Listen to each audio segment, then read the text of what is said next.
All right, guys, it's here. Excited to show you this new product. It's the Victims Don't Care stamped G1 lens shield. Okay, right? Obviously, quite simply, it's designed to keep the lens of your mask scratch-free so that you can see best when you really need to do so. Okay. Now, this thing is made out of a nice, heavy, thick English bridle leather. Backside is lightly finished, it's sealed, front side is painted and sealed, right? And it's cut to fit nicely onto the G1 mask. I have designed it so that it leaves the back open, okay?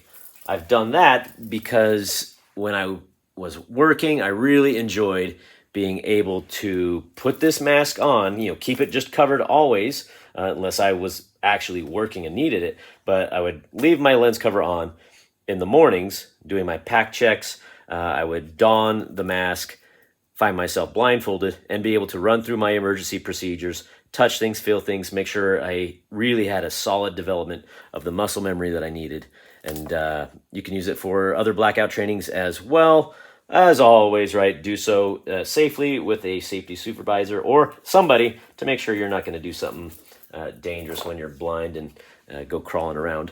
But great product. I think you're right. I'll show you. Just it comes off your mask very quickly, very easily, and you are ready to go. Right. I've still got my cover on from shipping, but okay. So there it is.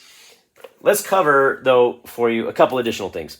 So the basic version is just going to be stamped in the center. Victims don't care about NFPA standards. Victims don't care about 2 in, 2 out. The more deluxe version will make options where you can move some stuff around. You can keep that centered and add your name, keep that centered and add the admin advisory for NFPA violator, as well as your name.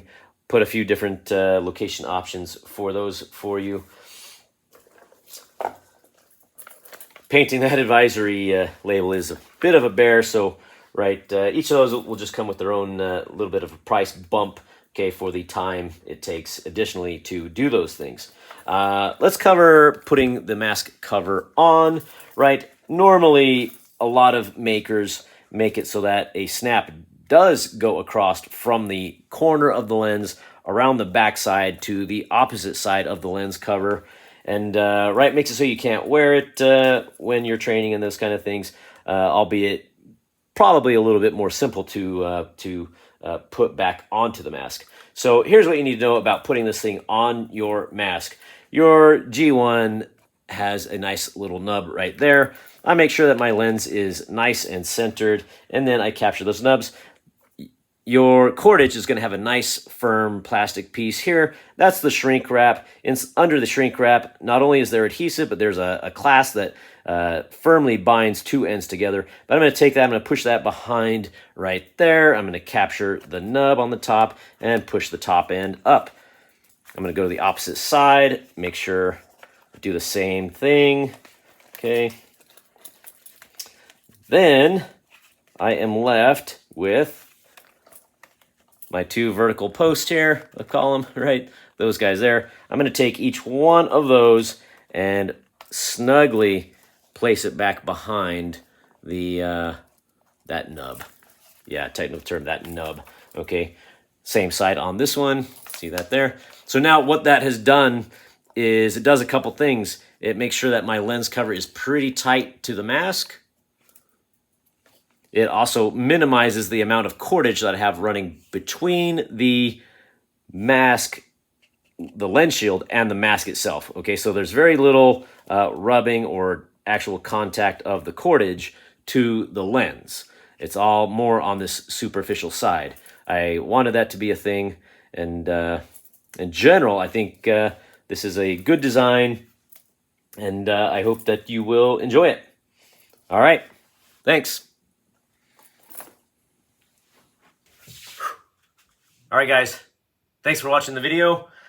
Please don't forget to follow me here, subscribe, and also go to Instagram and like and follow me there as well. Instagram is where I like to do my initial announcements for product releases. So you'll see that kind of occur there first. And then your more in-depth, obviously, videos will be here on YouTube. Okay.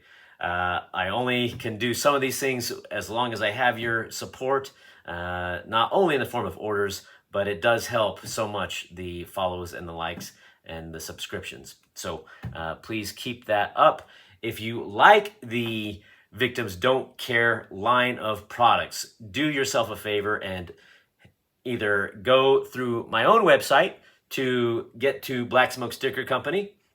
That way you're supporting myself by giving me a small amount of kickback, while you also support Black Smoke Sticker Company by buying his awesome products.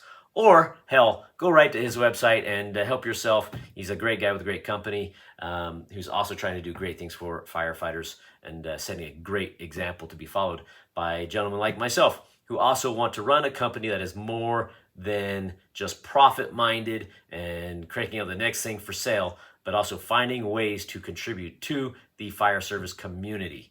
I'm working on a big project right now that I hope will help me be able to make nice donations to departments experiencing a line of duty death. But can only do that stuff if you guys do support me.